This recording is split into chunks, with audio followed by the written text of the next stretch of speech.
Hello दोस्तों, कैसे हो? आपका स्वागत है तिरपान स्टडी सेंटर में। आज जो हम करने जा रहे हैं क्लास 12th एनआईएस बोर्ड का जो है चैप्टर नंबर 21। ये 21 चैप्टर जो है ज्योग्राफी का है, जिसमें आज हम करेंगे ओवर वाटर रिसोर्सेज, यानी हमारे जो है जल संसाधन क्या है उसके विषय में हम विस्तार पूर्वक चर्चा करेंगे। ये टॉपिक जो है कई मानने में हर एक क्लास के बच्चों के लिए इम्पोर्टेंट है, चाहे वो सीबीएसई में पढ़ते हों, चाहे एनआईएस बोर्ड के बच्चे हों, चाहे यूपी बोर्ड के बच्चे, चाहे बिहार बोर्ड के बच्चे हों, चाहे किसी भी बोर्ड के बच्चे हों, उन सबके लिए महत्वपूर्ण रहेगा। साथ में जो बच्चे कंपटीशन की तैयारी करना चाहते हैं उनके लिए भी ये टॉपिक बहुत ही महत्वपूर्ण रहने वाला है। तो आज जो है हम जल संसाधन के विषय में विस्तार पूर्वक चर्चा करेंगे और जानने की कोशिश करेंगे कि हमारे जल संसाधन किस प्रकार हमारे लिए महत्वपूर्ण है। लेकिन चैप्टर स्टार्ट करने से पहले एक बात जो मैं हमेशा कहता हूं, जिसको आपको सोचना भी चाहिए, विचार भी करना चाहिए और अमल भी करना चाहिए, वो ये है कि जब भी वीडियो देखिए पूरा देखिए, क्योंकि अधूरा जानकारी सदैव खतरनाक होता है। साथ में एक इंपॉर्टेंट बात ये भी रहता है, अगर आप पहली बार वीडियो देख रहे हो तो लाइक शेयर सब्सक्राइब करना मत भूलना, क्योंकि दोस्तों लाइक कीजिएगा तो बनाने वाले का मनोबल बढ़ता है, सब्सक्राइब कीजिएगा तो इससे ये होता है कि जब भी मैं कोई वीडियो डालूंगा उसका नोटिफिकेशन आपको समय रहते मिल जाएगा। और देखिए शेयर का मतलब ये होता है कि आपके थ्रू न जाने किन बच्चों को हेल्प मिल जाए, ये आप भी नहीं जानोगे, इसलिए जो है आप शेयर जरूर करो, ठीक है। व्हाट्सएप स्टेटस पे भी लगाओ। दोस्तों एनआईएस सेंटर जो है कई मानने में बहुत से बच्चों के लिए हेल्पफुल है, चाहे वो 8th क्लास हो, 9th 10th 11th 12th हो, चाहे वो एनआईएस बोर्ड के बच्चे हों, ठीक है, चाहे बीए एमए के बच्चे हो, सभी क्लासों के लिए कुछ ना कुछ जो है तिरपान सेंटर में उपलब्ध है। तो इसलिए आपके लिए ज़रूरी है कि आप सब्सक्राइब करके इसको चैनल को जो है सेव कर लो, नहीं तो बाद में अगर रिसर्च करोगे तो शायद आपको ये चैनल प्राप्त ना हो। तो इसलिए सोचना नहीं, विचार नहीं करना है, सब्सक्राइब करके जो है अपने पास सेव करना है। दोस्तों ये तो बात था आपके लिए, लेकिन अब देखते हैं हमारा आज टॉपिक क्या है। The next is an important topic here, case study. The case study is the most important point here according to the water system. The first case study fought of the Tarun Bharat Sangh to about water conservation here. There is an important point here, a case study. There is a Tarun Bharat Sangh to about water conservation here. The Tarun is a Bharat Sangh was established in the 1985. There is an important period of time here. For the UPSC examination, the Tarun Bharat Sangh is established of 1985 under to the guidance of Sri Rajendra Singh. It is started with the Hamirpur village of Tanagazi Tehsil in the Alwara is district of the Rajasthan. The residents of Tanagazi area under to the guidance of Tarun Bharat Sangh achieved such as a miracle which is could be not be achieved by the Central Water Authority. By the searching of the Saraswati is the best as a Rajasthan and Bhava is a Atomic Research Center to award. Tarun Bharat Sangh is the non-governmental organization, means NGO. Arrived river is the reborn with the Bharat God is the effort of the organization spanning over to 50 years. There are 15 years important here, and previously their river was dry and barren. There are two branches of Araval River. Their total length of this is a 45 kilometer. It is a watersheded.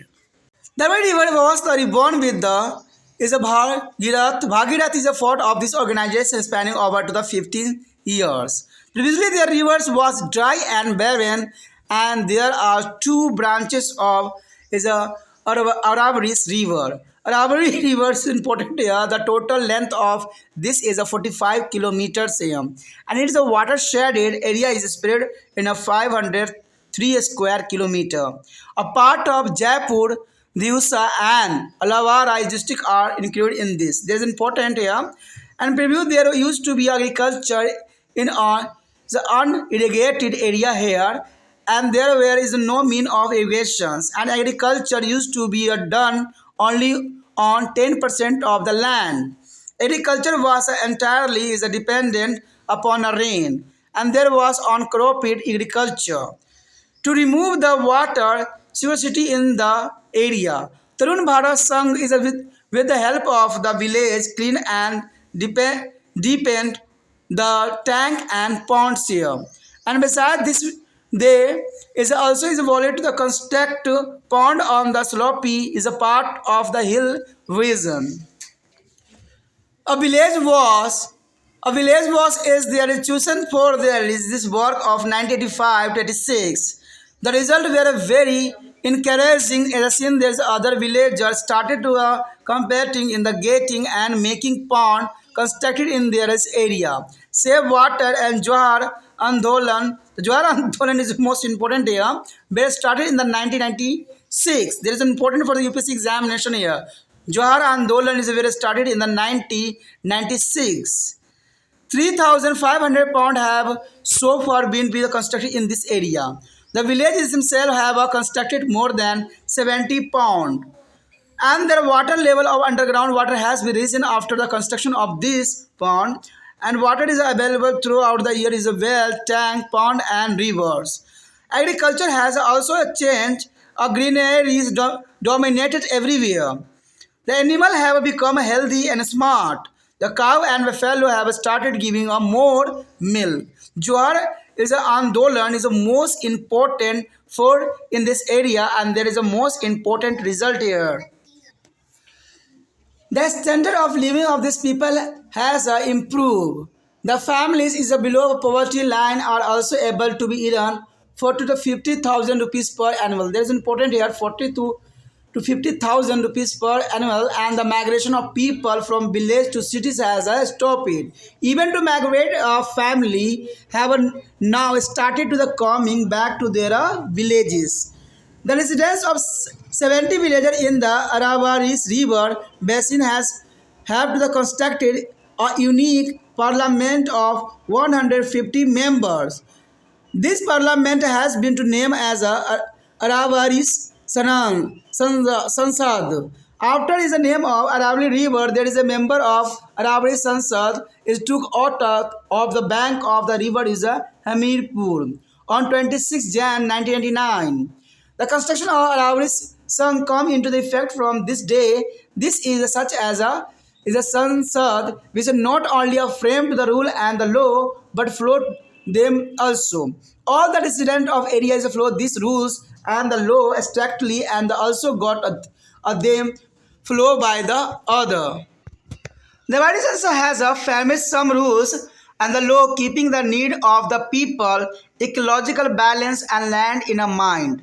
The flowing are worth mentioning among them. There is an important here. A first point is a ban on growing to crops such as a sugarcane, rice, chilies, which is a require more water. No one will be used to the river water for agriculture after the Holi and before end of the rainy season. There is a most important here, a rule regulation. No industrial unit will be established in a water-shaded area. And recommended is the growing of the mills, jowar, bajra and maize here. Allowed to the grow of vegetable in the lower part of the rivers and ban on the hunting and cutting of tree is a green tree. There is an important rule and regulation here. No person with on access with the entered into the recently development Bharon Dev Manas Sanctuary. There is a most important here rule regulation. The world region has been to the declare as an area of biodiversity. The ban of the sending food, grain and vegetable outside the regions and ban on grazing of animal by the people living outside the water-shaded area. Today, Aravalli River has become very useful for the residents of the area. The people of the area worship this river also. There is important here worship of this river and fair of festival and celebrate here. The Aravallis is the Sansad has established a Aravati temple. Aravati is temple and the Aravalli is the secretaries as such as a program are beginning carry on in the other area also. In this is a connection where is a concurring and programs are going on the Gujarat, Madhya Pradesh and Chhattisgarh. The government should be give a protection and encouragement to the here. There is an important point here. यहाँ पर जो हमारे समक्ष आया है एक विशेष जो है केस स्टडी है, यानी विशेष जो अध्ययन जो कि काफ़ी महत्वपूर्ण है यहाँ पर इस बात को जानने के लिए कि जल संरक्षण के प्रयासों में कैसा जो है यहाँ पर कदम उठाया गया था। कहते हैं केस स्टडी के अंतर्गत जो है हमारा एक रूल रेगुलेशन आया है तरुण भारत संघ। देखिए तरुण भारत संघ जो है काफ़ी महत्वपूर्ण है और इसका जो स्थापना किया गया था 1985 में श्री राजेंद्र सिंह के जो है मार्गदर्शन में की गई थी। तो जो तरुण भारत संघ जो है बहुत काफ़ी महत्वपूर्ण है और कई कंपटीशन में ये क्वेश्चन देखने को मिला है। तो ये आपको याद रखना चाहिए कि तरुण भारत संघ की स्थापना जो है 1985 में की गई थी और ये जो श्री राजेंद्र सिंह के मार्गदर्शन पे हुआ था और ये जो था जल संरक्षण के अंतर्गत की गई थी। तो यहाँ कई क्वेश्चन जो है मैंने आपको बताया। कहते हैं इसकी स्थापना जो है राजस्थान के अलवर जिले की जो थनागाजी तहसील जो है हमीरपुर गांव में हुई है। देखिए ये पूरी बात जरूरी है कि ये थनागाजी तहसील जो है हमीरपुर गांव में हुई है।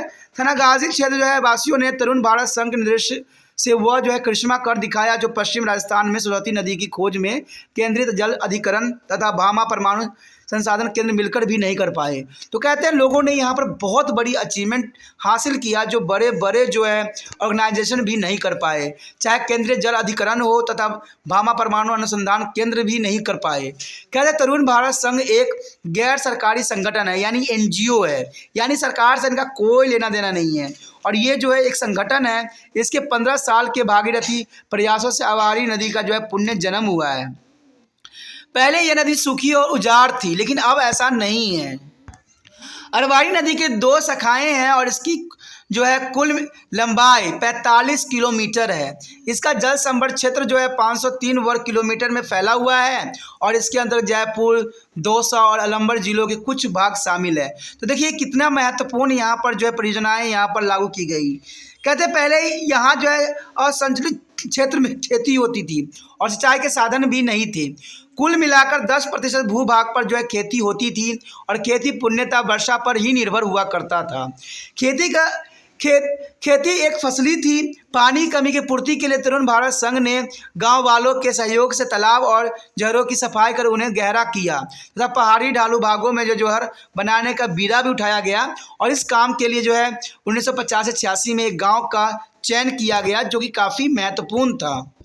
कहते हैं इसका परिणाम देखने को बहुत ही मिला, परिणाम बहुत ही सुखद रहे।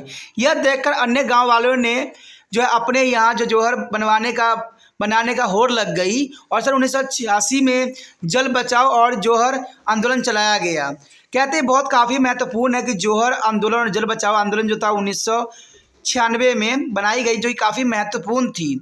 अब तक इस क्षेत्र में जो है 3500 जौहर बनाए जा चुके हैं और गांव वालों ने स्वयं ही 70 से अधिक जौहर बना डाले हैं। जौहरों के बन जाने से जो है भूमिगत जल का स्तर भी ऊंचा उठा है और कुआं, तालाब, जौहरों को नदियों में जो है वर्ष भर जल बना ही रहता है।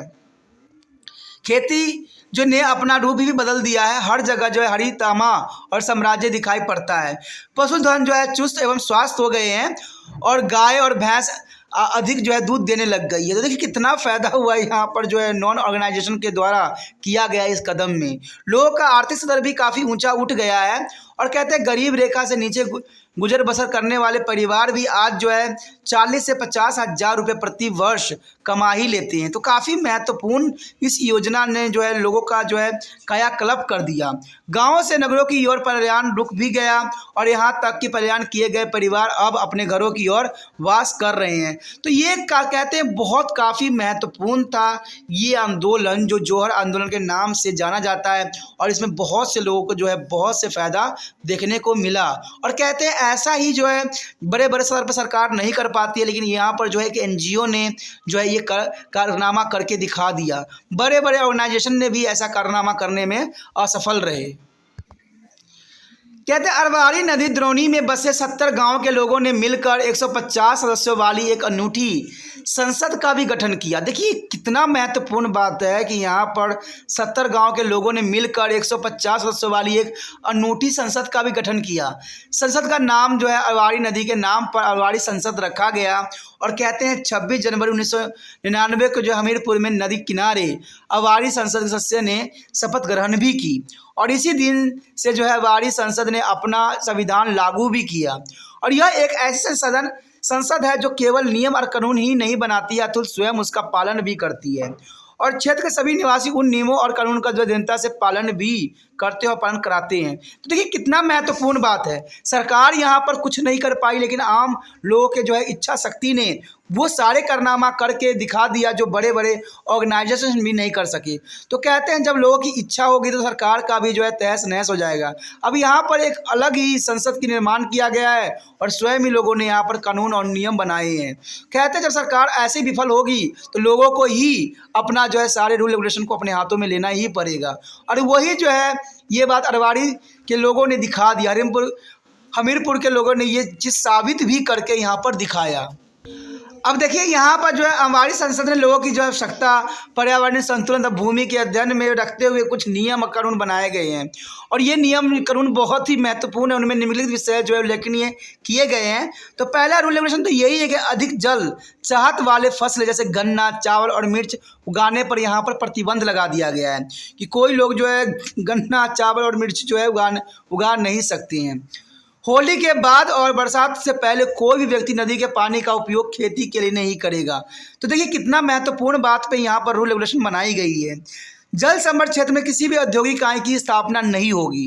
देखिए ये रूल रेगुलेशन बहुत काफ़ी महत्वपूर्ण है। कहते हैं आधा से अधिक जो है नदी प्रदूषित हो रही है तो औद्योगिक इकाइयों के कारण ही हो रही है। कहते हैं जौ, बाजरा और मक्का की फसलें को उगाने की सिफारिश की गई है कि यहाँ पर जितना हो जौ, ज्वार, बाजरा और मक्का की फसलें की जाए क्योंकि इसमें पानी की आवश्यकता बहुत कम होती है और ये फसल जो है काफ़ी महत्वपूर्ण भी रहती है। इसलिए हमारी संसद ने इस बात के रूल रेगुलेशन में शामिल भी किया है और पर्यावरण संतुलन करने के लिए ये बहुत बड़ा कदम और फैसला था। नदी के निचले भागों में सब्जी उगाने की अनुमति दी गई है कि नदी के निचले भागों में सब्जियां उगाई जा सकती है। शिकार तथा हरे पेड़ों को काटने पर रोक लगा दी गई है कि शिकार तथा पेड़ पौधों को काटना सही नहीं है, इस पर रोक लगा दी गई है और इसके रिगार्डिंग जो है सजा का प्रावधान भी इस संसद के द्वारा किया गया है। क्षेत्र में हाल ही में विकसित किए गए भौरोदेव मानस अभयारण्य में कोई भी व्यक्ति कुल्हाड़ी लेकर नहीं जाएगा। देखिए कितना महत्वपूर्ण बात पे यहाँ पर जो है अनुसरण की गई है। अगर ऐसा ही सभी देश में हो जाए, सभी राज्य में हो जाए तो कहते हैं प्राकृतिक का संरक्षण करना बहुत ही आसान हो जाएगा। पूरे क्षेत्र को जैव विविधता क्षेत्र घोषित कर दी गई है तो ये काफ़ी महत्वपूर्ण है। खाद्यान्न तथा सब्जियों के क्षेत्र में बाहर भेजने पर प्रतिबंध लगा दिया गया है। खाद्यान्न तथा सब्जियों को जो है क्षेत्र से बाहर नहीं भेजा जाएगा, वहीं पर उसका उपयोग किया जाएगा। जल संभर क्षेत्र में बाहर के लोगों को इस क्षेत्र में पशुओं को चराने पर भी बिल्कुल रोक लगा दी गई है क्योंकि पशु चारण की वजह से भी हमारा जो वेजिटेशन है वो नष्ट हो जाता है, इसलिए इस पर प्रतिबंध लगाना सुनिश्चित किया गया है। कहते हैं आज क्षेत्र में वासियों के लिए जो है वारी नदी बहुत ही उपयोगी सिद्ध हुई है और क्षेत्रवासी उसकी जो है पूजा अर्चना भी करने लग गए हैं। मेले और उत्सव भी मनाते हैं। इसके अंतर्गत अवारी संसद ने अवारी मंदिर, अवारी खजाना तथा अवारी सचिवालय स्थापित भी किया गया है और इस प्रकार के कार्यक्रम राजस्थान के अन्य क्षेत्र में भी चलाए जा रहे हैं और इस मामले में गुजरात, मध्य प्रदेश तथा छत्तीसगढ़ राज्य में काफ़ी उत्साहजनक कार्यक्रम चलाया जा रहा है। ऐसे आदर्श अनुकरणीय कार्यक्रम को सरकार द्वारा संचालन और प्रोत्साहन देना भी चाहिए। इस कार्यक्रम को जो है वर्षा पोषित क्षेत्र में चलाए जाने की विशेष आवश्यकता है। देखिए दोस्तों, कहते हैं अगर आम जनता भी अपना योगदान देना चाहे तो योगदान दे सकती है, सरकार की आवश्यकता नहीं होती है। लेकिन कहते हैं जब आम जनता ही खुद का सारे रूल रेगुलेशन बनाने लग गई तो सरकार की क्या आवश्यकता रह जाएगी।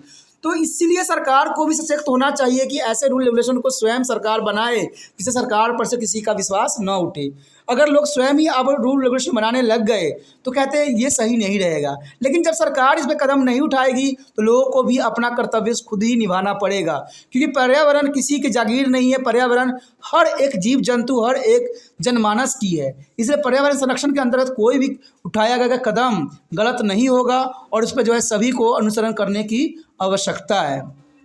तो इसी के साथ हमारा चैप्टर भी खत्म हो जाता है जो कि बहुत काफ़ी महत्वपूर्ण है और आपको एक बात का अनुसरण भी करना है कि जितना हो सके इस वीडियो को जो है दूसरे बच्चे तक पहुंचाने में आपने तिरपान स्टडी सेंटर का हेल्प करना है। और इसके लिए आपको कुछ नहीं करना है, यूट्यूब से लिंक को कॉपी करना है और व्हाट्सएप स्टेटस पे लगा देना है। जो बच्चे आपके कॉन्टैक्ट में होंगे उनको इसके वीडियो का जो है देखेंगे, समझेंगे और एनालाइज भी करेंगे। ठीक है, अगर आप इतना कार्य करते हो तो आप तिरपान स्टडी सेंटर का हितैषी हो गए। ठीक है, अगर पहली बार वीडियो देख रहे थे तो चैनल को सब्सक्राइब करके जरूर सेव कर लीजिए अपने मोबाइल में, क्योंकि जब आप कोई भी टॉपिक रिसर्च कीजिएगा यूट्यूब पे तो शायद आपको तिरपान स्टडी सेंटर दूर दूर तक नज़र नहीं आए। अगर आपको तिरपान स्टडी सेंटर अच्छा लगता है तो सब्सक्राइब कर लेने में ही फ़ायदा है। सब्सक्राइब कर लीजिएगा तो होम पेज मिल जाएगा, और होम पेज मिल जाएगा तो आपको पता है कि सारी वीडियो होम पेज पे उपलब्ध होता है। साथ में तिरपान स्टडी सेंटर ने आप लोगों के जो है सुविधा के लिए जो है प्लेलिस्ट भी बना दिया है, जिसमें प्लेलिस्ट में आपको सारी वीडियो जो है क्लास के अंतर्गत, सिलेबस के अंतर्गत और आपको जो है टॉपिक के अंतर्गत जरूर दिखेगा।